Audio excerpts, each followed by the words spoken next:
Hello students, welcome to online chemistry classes and I am Gaurav Sharma and it is the fifth video from the chapter solution. पिछली videos में हमने ये देखा कि किस तरीके से हम सॉल्यूशन की कंसंट्रेशंस को एक्सप्रेस कर सकते हैं. अब हम न्यूमेरिकल्स में इन कंसंट्रेशंस को किस तरीके से कैलकुलेट करते हैं ये सीखेंगे. देखिए, इसके लिए हम ये एक न्यूमेरिकल करेंगे. न्यूमेरिकल है calculate the molality and mole fraction of 2.5 gram of ethanoic acid. Ethanoic acid का फार्मूला दिया है CH3COH in 75 gram of benzene. देखिए, क्वेश्चन में 2.5 ग्राम इथेनोइक एसिड को 75 ग्राम बेंजीन में डिसॉल्व कर दिया गया है और इस सॉल्यूशन की मोलैलिटी और मोल फ्रैक्शन आपको कैलकुलेट करना है.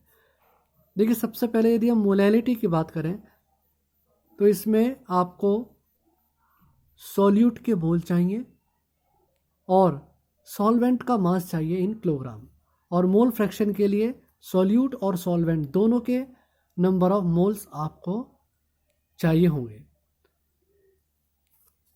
अब हम ये देखते हैं कि क्वेश्चन से हमें क्या क्या चीज़ें हमें इस क्वेश्चन से मिल रही हैं.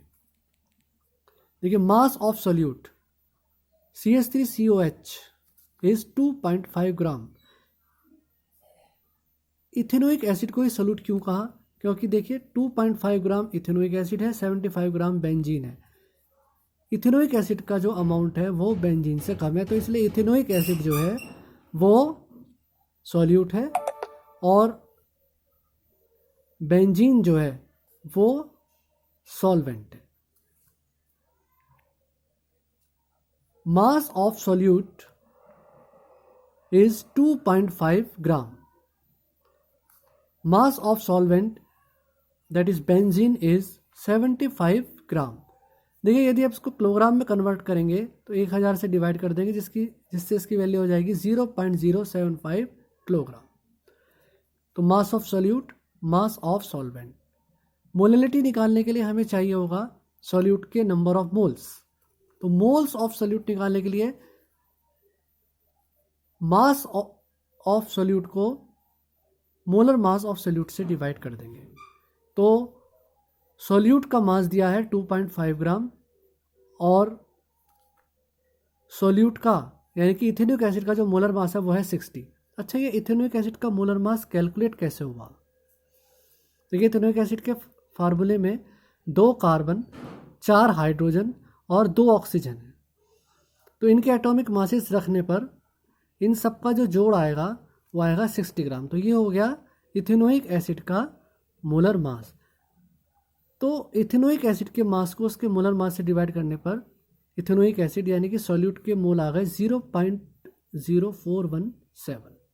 तो ये आ गए सॉल्यूट के मोल. सॉल्वेंट का मास हमें पता ही है 75 ग्राम या 0.075 किलोग्राम.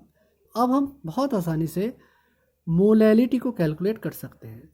देखिए, molality moles by mass of solvent kilogram, moles of solute divided by mass of solvent in kilogram. Moles अभी हमने निकाले, ये रहे mass of solvent in kilogram. देखिए, यहाँ पर हमने किलोग्राम में रखकर मास ग्राम में रखा है, इसलिए 1000 से डिवाइड करना पड़ेगा और ये 1000 आ जाएगा फार्मूले में ऊपर. तो 75 ग्राम सॉल्वेंट का मास रख दिया और इस फार्मूले के अकॉर्डिंग ये पूरा कैलकुलेट होकर जो मोलैलिटी आएगी वो आएगी 0.556 मोल पर किलोग्राम. तो ये कैलकुलेशन हो गई मोलैलिटी की. अब न्यूमेरिकल में जो अगली चीज पूछिए वो पूछिए मोल fraction of ethanoic acid. Ethanoic oxide यानी कि सॉल्यूट का मोल फ्रैक्शन. तो मोल फ्रैक्शन का फार्मूला होता है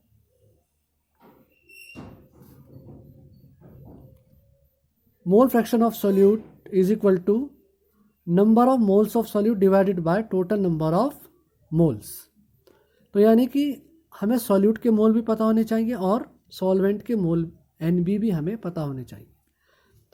सॉल्यूट के मोल हमने पहले ही निकाल लिए हैं 0.0417। अब हमें निकालने हैं सॉल्वेंट के मोल यानी कि बेंजीन के मोल। क्वेश्चन में बेंजीन का जो मास दिया है वो दिया है 75 ग्राम, और इस 75 ग्राम मास को बेंजीन के मोलर मास 78 से हम डिवाइड कर देंगे। देखिए यहाँ पर ये कैलकुलेशन करी गई है बेंजीन के मोलर मास की। बेंजीन का फार्मूला आता है C6H6, इसमें 6 कार्बन प्लस 6 हाइड्रोजन, और इन सब के एटॉमिक मासेस को जोड़कर 78 ग्राम मोलर मास इसमें कैलकुलेट हो जाएगा। तो बेंजीन के मास को बेंजीन के मोलर मास से डिवाइड करने पर 0.961 सॉल्वेंट के मोल्स आ गए, यानी कि बेंजीन के मोल आ गए 0.961। अब हमारे पास सॉल्यूट के मोल भी आ गए, सॉल्वेंट के मोल भी आ गए। तो इनकी हेल्प से हम सॉल्यूट का मोल फ्रैक्शन निकाल सकते हैं, यानी कि इथेनोइक एसिड का मोल फ्रैक्शन हम इसकी हेल्प से निकाल सकते हैं। तो इसके लिए क्या करेंगे हम, सॉल्यूट के मोल ऊपर और टोटल मोल नीचे। सॉल्यूट के मोल है 0.0417 और इनको डिवाइड कर दिया हमने टोटल मोल से, यानी कि Na और Nb के जोड़ से। Na 0.0417 और इसमें Nb की ये वैल्यू जोड़कर टोटल मोल निकाल लिए, और सॉल्यूट के मोल को हमने टोटल मोल से डिवाइड करके ये निकाल लिया मोल फ्रैक्शन ऑफ द सॉल्यूट। अच्छा, यहाँ पर एक बात ध्यान रखने की, मोल फ्रैक्शन जो होता है वो यूनिट लेस क्वांटिटी होती है। ये एक तरह का फ्रैक्शन है, तो एक यूनिट लेस क्वांटिटी है। अच्छा, यहाँ पर यदि आपको XB यानी कि सॉल्वेंट के यदि मोल निकालने हैं तो आपको इसमें दोबारा कैलकुलेट करने की ज़रूरत नहीं है। सिंपली आप 1 माइनस XA से आप XB की वैल्यू निकाल सकते हैं, यानी कि 1 माइनस 0.0416 करके आप XB की वैल्यू निकाल सकते हैं। तो इसमें जो भी वैल्यू आएगी that will be the mole fraction of the solvent यानी कि बेंजीन। नेक्स्ट टॉपिक या नेक्स्ट न्यूमेरिकल के साथ अगले वीडियो में फिर मिलेंगे। Till then have a nice